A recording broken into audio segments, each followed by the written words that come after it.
back to Unladylike Opinions, and this is Queen Sugar Season 6, Episode 4, To a Different Day. Okay, so the episode starts off with Charlie getting prepared for an interview with Gayle King. So she's on a Zoom interview with Gayle, and they put her on standby because they're waiting to finish setting up. So I think that, Charlie gonna get real with her with some questions that she probably wasn't ready to answer, but I think she probably is prepared because she did post that picture. So okay, so Darla and Ralph Angel are laying in bed and they hear a noise outside. And Ralph Angel, runs outside and he sees the sheriff walking up, and he says, the sheriff says, he asks the sheriff, "What are you doing on my property? Why are you here?" And he says, "I have a warrant to be here." And, Ralph Angel snatched the warrant out of his hand, and, he says, "Why are you doing this?" And the sheriff says, "Well, your sister in her book was a wake-up call for, the chapter that she had in her book. Some people of the missing people family is like, it's some bodies buried here, and we think it's the people that's missing, and think her daddy was the one that, did it because she wrote that in her book." And, once again, Nova book is coming back full circle to do damage with somebody else's life. So the sheriff said that, the family is reopening the case, and Ralph Angel say, them people just talking BS and he can kiss his ass. And the sheriff said, "Well, I won't be doing that." And then he tells Ralph Angel to move because he gonna dig up that land like the Warren said he could. So Ralph Angel, gave this little, smirk and laugh or whatever, and looked like he was finna, go at the sheriff. But, Darla come out on the porch and was like, "Ralph Angel, come inside." And he looked at Darla. He walked on the inside. And so now we have Billy going into Prosper's room, and she has coffee and stuff trying to get him to eat, and she said he hadn't been eating or whatever, eating enough. And from the look of Billy food, I kind of see why. And so she asked him, has he took his medicine, and he was like, "I'll take it later." And said, "You've been doing that a lot, not taking care."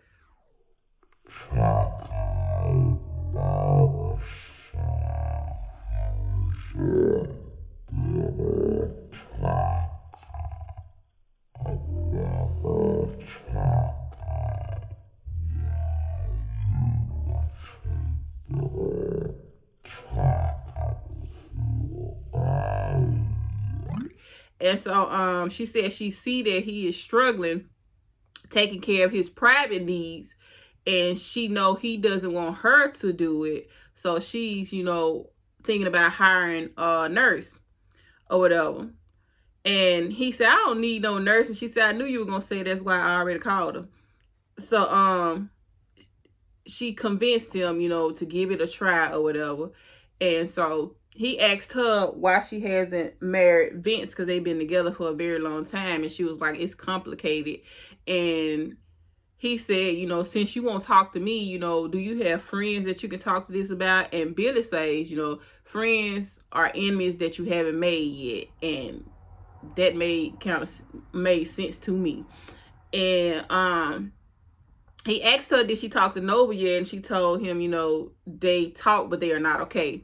So, at Nova house, she's getting her security cameras installed or whatever. And, of course, Dominique walks up yet again. And she says she's getting a lot of pushback from people that think the police can do no wrong. Everything else, was kind of like fading away with, the hashtag. But, the people that think the police can do no wrong is giving her some pushback, which probably is the police. And so he tells her that the camera was a smart move, and he gonna have her back regardless. And he gonna make sure that when she coming home at night or whatever, he gonna make sure, she get in the house safe. So we get back to where we get to the diner where Celine and Gabriel walk in, and Hollywood is excited because he's taking Gabriel. Like, I guess it's Gabriel's first time going fishing. And Celine tells Hollywood how grateful she is that he is taking out the time with Gabriel. But it just kind of like, I think Hollywood gonna want a kid on down the line, and that's something that Anvi can't give him because Anvi doesn't have any children. So over at the interview with Gail and Charlie, Gail gives Charlie this amazing introduction, and then she asks Charlie about the work she did in the pandemic in Louisiana, during the pandemic in Louisiana. And Charlie tells her how it was an honor helping the farmers with the meal and helping the black farmers with the USDA as well. And she said, black folks today only make up 1% of farmers, opposed to 100 years ago, it was 14%. And it's kind of amazing or whatever, with the history or whatever. Make me want to get back into different things with history, my history. So Gail says that the party leadership is looking at her to run for state office, and she's looking like a Stacey Abrams out here. And Charlie says she is in DC right now for another meeting with the party leadership. And this is when Gail does what Gail do, which she is, an interviewer, so she had to bring it up. But I don't care for Gail. So Gail says how far Charlie has come compared to the day in the arena when she found out that her husband was having infidelities. And we watched you as you walked out on court, and they showed the footage from that day. And I'm like, see? So she asked her about the recent pics she posted online of her and Davis, and it's showing that they reconciled. And Charlie said that Gail asked Charlie how did they work through all the previous scandals and all the other issues. And Charlie says they are work in progress. She forgave him and they are moving forward. So Gail asked Charlie if she think that the public has forgiven Davis, and she says could he actually be able to move forward. And she says, well, David doesn't think he can make amends with what he did, but he rather show it with what he does. And so she said he doesn't have the right to ask people for forgiveness, but he asks her to give him an opportunity to prove himself. And she says he has proven himself to her. So Gail says, how has he changed? And Charlie says that he donates to children and to the Me Too movement and the Time's Up organization. She says he's trying to be a better father to his children. I keep forgetting that Davis got a daughter that he had on Charlie or whatever. And he can't do much about his past, but he is trying to create a better future. So Gail said that was all good to hear. So now we're over with Michael. Michael is over there with his friend, and they are talking about the Garvey and his statements on the Black people movement, moving back to the motherland. And Michael says, imagine if you go wherever you wanted to go and be whoever you want to be with and live where you want to live without threat of violence from police or anybody. And they both laugh, and Michael say he got to go pick up flowers for his girl that he's seeing. And the friend was like, if Dr. Steve Stetson hear you call her a girl because she's a grown woman, she might not do right with it. And Michael looked like, huh? And he was like, I always knew, because you get so red and nervous when she is around. And he tells him, just don't tell nobody. And he said, I never do that or whatever. And he said give her a large bunch of flowers and hopefully she gives you an A+. So back at the farm, they're still digging on the land when Ralph Angels walked out there and the officer tells him he can't be out there, that it's a crime scene. And Ralph tells him it's still his land, he can go wherever he wants to. And they are too close to his mother's grave, they need to back up. Said the warrant did not say you can go in that area, so show some respect. And he says, yes, sir, before I knew it. And the officer walks off and Ralph Angel scoops up almost, I guess that was soil or dirt or something off the land. He scoops up and put it in a plastic bag. So he calls Benny and tells him he needs some soil to be tested. So it looked like he's gonna test the soil. So Billy comes over to Nova's house and Nova tells, okay, Billy is over at Nova's house and Nova tells her, you know, she did not know what she was going through with Jimmy Dale and she didn't deserve it. And so Nova says that her mind hid the truth from her because, you know, she was probably still pissed with Billy because what Billy outed her with her daddy. So, you know, she kind of like was blinded by what she actually thought about, like, yeah, that could have been right. And she apologizes to Billy and she apologizes for her silence. And Billy says she was a teenager lured to a secluded place by a grown man who wanted what he wanted. She was flattered by the attention until she figured out where that attention was going, and she got out of there as fast as she could before anything could happen. So he didn't actually get to, you know, rape her or whatever, but, you know, he was close, but she escaped. And Billy said then he went around telling people that he slept with her, and, you know, everybody, including her father, Nova and Vi, believed it. She said her word was nothing to anyone. And Nova said she was young and uneducated on assault and abuse, that she believed everyone in St. Joe. And she apologized again and tells her that she won't let her down again. And then they cry. So it seems like Nova put that fire out. While she's putting that fire out, it's another one over there blazing where Ralph Angel is. So Darla asked Ralph Angel what made him want to test the soil. And he said he thinks they can poison it instead of, you know, taking stuff out. So he's thinking that they made up something being on that land so they could put stuff out there. And he said he wanted to have a baseline to see what's really out there. And Darla tells him he is really smart and he's amazing. And by how he studied the land and all the knowledge he knows about it. And he thanked her and she tells him he shouldn't have to carry the load of the land all on his own. It shouldn't all be on him. And she said she found this student account that she had when she was in college with scholarship money and the money that her parents put aside. And she wants to ask her parents to send him that money because it's just sitting there and it's not getting no use to it or whatever. And she doesn't want them to get in any more trouble because they're already backed up on bills and they can't get no more loans. Like, so she wants that to take care of it.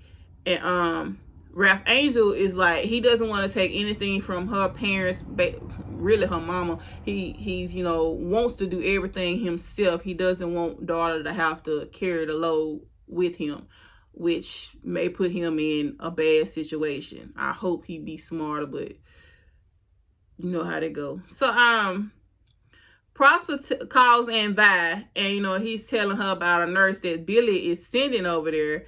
And she tells him to, you know, give the nurse a chance. And he said, forget the nurse. I need a good meal. And he asked her to bring him something. He said, Billy can make some coffee, but Lord have mercy, that girl cannot cook. And Vi said, you know, what about some greens and some fried chicken? And he said, don't forget the cornbread. And am I the only one that don't like chicken with bones? No, man. I'm picky. The nurse come over and to Prosper house, And, she introduced herself, he introduced himself, and he was like, you can call me Prosper, you got to call me by my last name or whatever. So he asked her, was she vaccinated? And she said, yeah. He said, well, I'm vaccinated, so if you comfortable, you can take your mask off around me. And I don't care. I'm vaccinated, and still keep your mask on, because I'm going to keep mine on. Don't do that.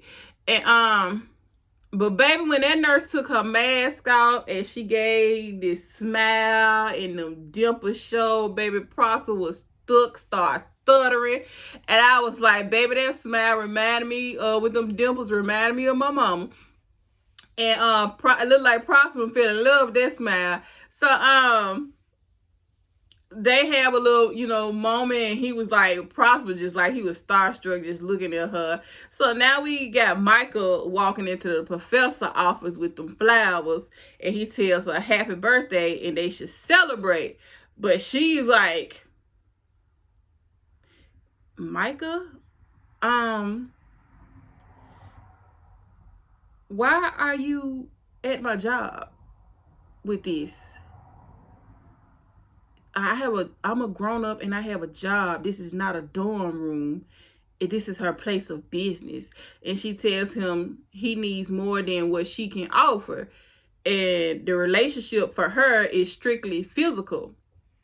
And he said he knew that and he respected it, but he thought since it was her birthday, but she cuts him off and was like, look, you're looking for an emotional connection, and I'm not interested in that. I'm sorry for misleading you, but we should stop seeing each other. And he looked like he was so heartbroken. And I'm like, dang, Michael just can't catch a break. Is we gonna ever find out what happened with him and Kiki? That's what I want to know. Because, like, it just disappeared.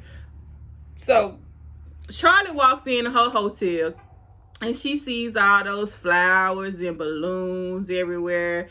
And it was a letter, a card or whatever, and that Davis had left for her, telling her how proud of her he was. And, he said he loved her. And the look on her face, it was looking like she was like, okay, this is real. It looked like she was scared. Hearing him say that word, he must ain't said it yet or something. Just first time saying, I don't know. But she calls him and she leave a voicemail, and she was like, hey, thank you, that was so sweet of you. And she was talking about the challenges and different ways that he loved her, and she never thought that they would be in this place, or she would be in this place with him ever again. But she is happy, and she told him that she loved him too. And I was like, all right, we done got here. So Ralph Angel to get him a check and go sit out there. I don't blame Ralph Angel. I would have did the same thing. And he watching, them digs, and here come Nova. Darla done called her and told her, that they was digging on the land. So she asked Ralph what was going on. And he said, oh, nothing. They just over here tearing up the land because they had a warrant to. Yeah, Blessings in Blood, which is her book, the name of her book, gave them the idea that they were, that there was bodies still buried on this land. And she talking about, that was speculation. About a memory, I can't explain, a metaphor. And she said she was sorry this was happening and she was going to make it right. And, I'm like, girl, you stay doing this. So and Vi's diner, Celine, over there putting together some boxes, and she asks Vi, can she do anything else for her? And then Vi tells her, yeah, you can start your divorce proceedings, and get your life back. And she was like, it's easy. It's not easy. She know it's not gonna be easy because she's been down that road, but take the steps to get your life back, and you and your son deserve a good life. So then you got Hollywood and Gabriel, fishing or whatever. And he asks Hollywood, he catches his first fish, and he asks Hollywood, can he put the fish back, and so he can have a happy life? And Hollywood said, of course. And I'm like, dang, this little boy here, he gonna steal Hollywood heart. I hope I hope Hollywood and Celine don't start messing around. I don't think they would, but I hope that ain't where the story's going. So Celine said if she divorced Greg, he is gonna go crazy, and ain't no telling what he gonna do to her and Gabriel. So Vi gives her a card to a lawyer who wants to help her, like she helped a lot of the women at the shelter. So Celine takes the card and Vi tells her to reclaim her life. And Hollywood says he been fishing for a long time. He never seen anyone throw a fish back. My dad do it all the time, especially if it ain't the one he want. He tells him he is special and what his mama taught him about being patient. And he was like, Gabriel has the same things. So over at Mr. Prosper, he has no problem taking his medicine now, ever since the little cute nurse giving it to him. And he asked her if she was up to play, Big Wiz or spades, and she said, yeah, as long as you don't mind losing. So she started humming, and Prosper said, wait a minute now, what you know about some Marvin Gaye and some Tammy Terrell? And she said she got every record that they ever made, and Prosper said, that's some real music right there. He said, I'm surprised that someone as young as that kind of music. Prosper over there just lying, knowing that lady probably his age. Prosper over there macking, baby. And she said, I'm not as young as you think I am. And I'm like, go ahead, Mr. Prosper, over there, get your Mac out. So she started singing, and Prosper over there clapping and just, egging her on. And I'm like, okay, Prosper. So Michael is over in his dorm just sulking in his bed, and then it's a knock on his door, and he got his headphones on, and how he heard the knock on the door, I don't know, because I wouldn't have heard nothing. And his friend is at the door asking if he wanted to go to the Delta party, and he tells him that the professor kicked him to the curb. And the friend said, oh, flowers? Damn, that's cold. And I was like, pretty much. And Michael said, it wasn't over the flowers. The friend said, well, don't trip. You was just hitting it. Wasn't love. And Michael said he is not a loving and leaving type of guy. He can't separate the two. Y'all almost told my business. He tells him he not gonna go to the party. The friend says, you got a lot going on, and he tells Michael to come, shows Michael how to meditate. And he shows him how to do, the breathing and to remain present so he can release everything. So while Michael is over there, exhaling, you get the Nova over there inhaling. And Dominique walks up again, and he asks if she wants to talk about, and she says no before he can even finish, and passes him the joint. So somebody pulls up, and Nova walks over to the police guy. It's the police, guy that was, helping her on the inside. And he tells her that he wanted to check on her because the cops on the force knows what they've been doing. And she said she thinks someone is recording her because every time she talks on her phone, she hear a click. And he tells her that they probably are. I don't know, but I'm not surprised that they probably are doing it. And he tells her that they are gunning for all the activists, and he took off a couple of days, and tells her she need to do the same. But she was like, I'm not going anywhere. This is my home. Okay, Sister Soldier. So Dominique says, that's a cop. I know one when I see one. And she was like, how do you know a cop when you see one? You are an upstanding academic. And he said his mama had a lot of problems, and the cops was always called on them, and him and his brother was taken by the county. He said, he was pissed off. His grades fell. He was fighting everybody. He said his grandmother saved him from the foster care and raised him, and she was tough. But he said he still blamed his mom for years until he realized her neglect is what made him the person he is today, because of all the love that his grandma poured into them. So he forgave his mom, and Nova passes him the joint again, and she say, it's good, right? And he was like, yeah, that's that guess so got me telling you all my business. So it then came to be nightfall, and Ralph Angel still out there waiting on them digging, and he gets a call from Benny, and Benny tells him the levels of the pesticide out there is off the charts, and he said either somebody real stupid don't know what they doing, or somebody purposely did it. He said, and we all know you far from stupid or whatever. And Ralph said he knew that they messed up his crops. So it's the Landrys. Here we go with them again. He said it's the Landrys messing with him, and he tells Darla it's gonna be all right. And Vi and Hollywood show up, and he thinks they're there to blame him because he was like, I ain't got time for this right now. And Hollywood said, no, it ain't like that, Ra. But he said, this is on Nova, not me. And it's always on that damn Nova, I swear. Tell everybody business but hers. He said Nova said that Prosper told her that Props didn't do anything. And Aunt Vi said, well, let it rest at that. And she tells Ralph she came to reassure him and support him through this, and she knows he's been going through it, and he did not come this far for nothing, and they gonna get through it. And as soon as she said that, a man hollered out, we found something. And the sheriff was like, look like bones to me, look like human bones. And Gildred look up to Ralph and say, I guess that book wasn't all lies. And then the episode went off. Well, that was my review recap of Queen Sugar. Be back next week, hopefully faster if I get my camera in time, because this recording on the phone is for the birds because it's taking forever to upload. So talk to you guys later. Thanks for watching. Bye.